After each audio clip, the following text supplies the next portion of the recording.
Praise the Lord, सबको जय मसीह की। मेरा नाम नूरीन है, मैं चंडीगढ़ से बात कर रही हूँ।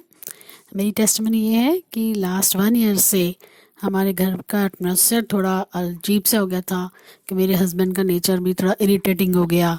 अब वो बात में चिढ़ते थे और मेरा जो बेटा है वो भी मतलब बात नहीं करता था, बिल्कुल ही मतलब चुप सा ही रहने लगा था। और अगर हम कुछ कहते थे तो वो चिढ़ने विढ़ने लग जाता था।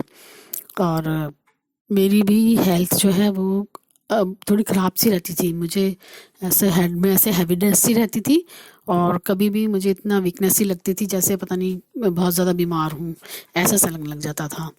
और मेरे हस्बैंड का भी जो था थोड़ा काम कुछ टाइम से ठीक सा नहीं चल रहा है। काम स्टार्ट होता था सही सा, लेकिन फिर बंद हो जाता था। कुछ ना कुछ प्रॉब्लम आ जाती थी, कभी पार्टनर्स के साथ, कभी कुछ इस तरह से होता था और मुझे भी समझ में नहीं आ रहा था कि क्या प्रॉब्लम चल रही है। तो एक बार मेरे हस्बैंड को इनके एक फ्रेंड ने नंबर दिया था पास्टर जी का। तो उसमें ये लास्ट अक्टूबर में मेरे हस्बैंड ने पास्टर जी को फ़ोन कर दिया और वैसे ही अपनी बताने की, लेकिन पास्टर जी ने पहले उनको सारी चीज़ें बता दी और हमारे घर में जो कुछ हो रहा, हमारा रीज़न भी सारा बताया, हमारी प्रॉब्लम जो हम लोग फेस कर रहे हैं उसका रीज़न बताया। फिर पास्टर जी ने प्रेयर की और उन्होंने ऑयल और वाटर को ब्लेस किया और हमें रोज़ लगाने के लिए बोला। तो उसके बाद जब हम लगाने लगे तब हमारे घर का कुछ हमारे ड्रीम्स भी आने लगे। हम पास्टर जी को बताते थे तो वो सारी चीज़ों को वो कट करते थे। उसके बाद फिर जो है मेरे हस्बैंड का भी नेचर बिल्कुल चेंज सा हो गया, अपना जैसे नॉर्मल ही हो गया। और मेरे बेटे का भी अब बिल्कुल वो नॉर्मल रहने लगा है, बात भी करता है। पहले तो वो जैसे कि पैसे तो घर में देता ही नहीं था, लेकिन वो हमसे ही लेता था। खर्च बहुत ज़्यादा करता है वो, कुछ उसको महंगी महंगी चीज़ें लेने की हैबिट है, तो उसमें वो बहुत खर्चा करता था, हम लोगों से ही लेता था पैसे भी। लेकिन अब वो जो है, अब क्या करता है कि वो घर के लिए भी कुछ सामान लेके आ जाता है घर में यूज़ करने के लिए और हमें थोड़ा पैसे भी दे देता है। और तो ये भी था। और उसका हम जैसे कुछ सालों से उसके साथ ऐसे चल रहा था कि वो अपनी जॉब करता था और बहुत अच्छी तरह से करता था, बहुत अप्रिसिएशन लेटर वेटर सब कुछ मिलता था उसको।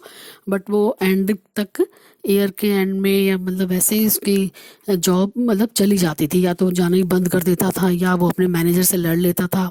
कुछ ना कुछ प्रॉब्लम होके उसकी जॉब कंटिन्यू नहीं रहती थी कि वो कंटिन्यूसली कुछ साल तक करे, या ऐसा कुछ नहीं है।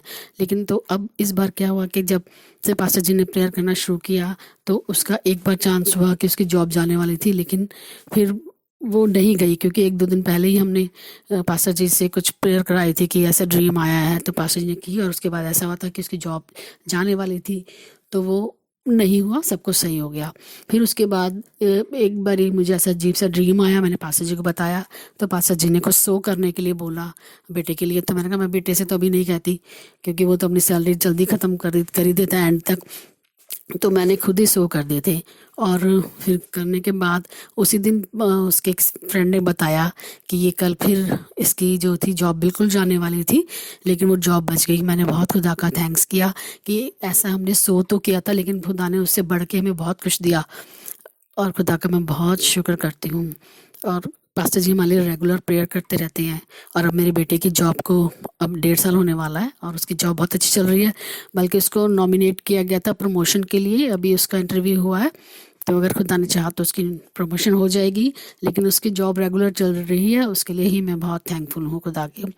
और इस मिनिस्ट्री के लिए मैं बहुत थैंकफुल हूँ और मैं यही प्रेयर करती हूँ कि मिनिस्ट्री और बढ़े और इसको हम ब्लेस करते हैं। पास्टर जी को और जागृति मिनिस्ट्री को हम ब्लेस करते हैं। गॉड ब्लेस जागृति मिनिस्ट्री। Thank you Jesus. आमीन।